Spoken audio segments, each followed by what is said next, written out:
ভাই আমাকে বিবাহিত বানাই দিয়েন না, এতটুকু রিকোয়েস্ট। এতদিন বলেছেন বিয়ে নিয়ে সাসপেন্স, এখন আবার বললেন না যে বিয়ে করে এসেছি। আর আরেকটা জিনিস, যে বিয়ে করি নাই সেটা কিন্তু কেউ এখনো জানে না, বিয়ে করতেও পারি আবার নাও পারি, সাসপেন্সে থাক। আচ্ছা, শাড়িতে দেখা যাচ্ছে বিকজ আমার মনে হয় যে সব মানে একই অ্যাওয়ার্ড শাড়ি মানে সরি ড্রেস হয়ে যাচ্ছিল, তো মনে হলো যে একটু ডিফারেন্ট লুক নিয়ে যাই, একটু শাড়ি পরলে কেমন লাগে।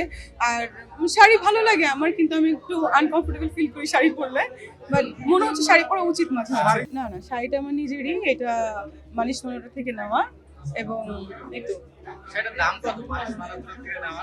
আমি বলবো না।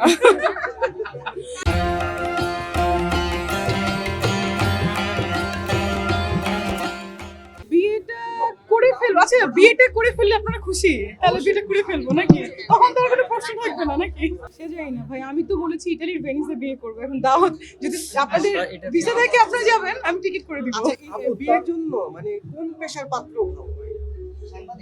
আপনি খুঁজে খুঁজে ভাইয়া, তুমি খুঁজে খুঁজে, বলবো না পাত্র ভালো, এটা ঠিক আছে, কোন পেশা সেটা পেশা না। আমি আসলে পোস্ট দেই না, দেখেন আমি একটা কথা বলেছি, আমার যে ভেরিফাইড পেজটা এটা আমার অ্যাডমিনরা চালায়, তারা কখন কি পোস্ট দেয় সেটা আমি আসলে জানি না। সামটাইমস আমি পোস্ট দেই যেটা আমার দেওয়ার, আপনারা বুঝেন, কিন্তু যে পোস্টগুলো দেওয়া হয় সোহমের সাথে কাজ করা, সূর্যের সাথে কাজ করা, বাপ্পির সাথে কাজ করা, সাইমনের সাথে কাজ করা, সো এত ছবি করে ফেলেছি, 12টা ছবি রিলিজড অলরেডি। সো মানুষ যদি এখন বলে যে আমাকে লাইক জানে না যে কোন কোন কাজ করেছি, তার জন্য আসলে দুঃখ লাগে না, কারণ তখন তো আসলে সোশ্যাল মিডিয়াটা ছিল না এইভাবে, তাদেরকে জানানোর জন্যই করা।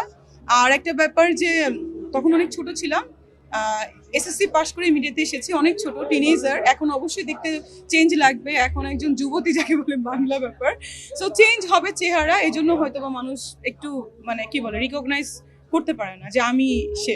লাভ স্টেশন যখন আমি করেছিলাম, অনেক ছোট ছিলাম, টিনেজার, সো ওটা আমি বুঝে না বুঝে বলবো না, ওই ছবিটা আমার সুপারহিট ছিল এবং অনেক ভালো গেছে, অনেক আমাকে নিজেকেও দেখলে ভালো লাগে যে না আমি ছোটবেলায় এত ভালো কাজ করেছি। সো কোনো আক্ষেপ নেই আমার কোনো কাজে, এখন হয়তো ওর থেকে ভালো কাজ করব। এক একটা এজে মানুষের এক একটা লাইক কি বলে ম্যাচুরিটি আসে, এক একটা ডেভেলপমেন্ট হয়, সো ওই এজে আমার যতটুকু ম্যাচুরিটি ছিল অতটুকুতেই করেছি, এখনের এজে যা আসবে তাই করবো। আমি বলেছি যে আমার বেশ কিছু কাজ আছে, এই কাজগুলো আমি কমপ্লিট করতে চাই। আমার পিএইচডি করার প্ল্যান চলছে, আমি ইউকে যাব, আমার ভিসা অলরেডি হয়ে গেছে। সো ইউএসএ তে আমার নেক্সট মান্থ একটা প্রোগ্রাম আছে, ইউএস অ্যান্ড কানাডা, মন্ট্রিয়ালে। সো ওই প্রোগ্রাম শেষ করে দেন আমি হয়তো বা যাবো, আমি টাইম পাচ্ছি না আসলে।